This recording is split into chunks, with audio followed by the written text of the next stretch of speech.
வணக்கம் நண்பர்களே. 100 நாள் 100 கதை தொடரில் இன்று 7வது கதை. ஒரு பணக்காரரு வங்கியிலிருந்து 10 லட்சம் ரூபாய் பணத்தை எடுத்துட்டு வண்டியில ஏறி வேகமா போயிட்டாரு. பைய சரியா மூடாம இருந்ததுனால ஒரு 100 ரூபாய் கட்டு மட்டும் கீழே விழுந்துருச்சு. விழுந்த வேகத்துல ஒரு நோட்டு காத்துல பறந்து போய் கொஞ்ச தூரம் தள்ளி விழுந்துருச்சு. அந்த வழியா வந்த ஒரு பிச்சைக்காரன் ஒத்த 100 ரூபாய் நோட்டை பார்த்து ரொம்ப சந்தோஷமா எடுத்துட்டு போய் வயிறார சாப்பிட்டான்.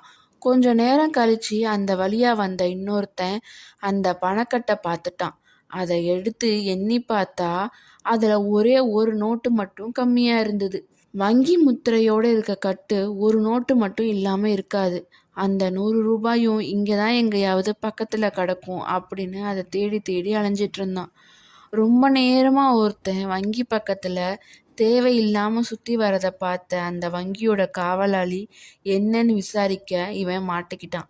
அவன்கிட்ட இருந்த அந்த ரூபா நோட்டு கட்டை வாங்கினது மட்டும் இல்லாம ஒரு 100 ரூபா நோட்டை அவன் எடுத்துட்டானும் போலீஸ்கிட்ட சொல்லிட்டாரு அந்த காவலாளி.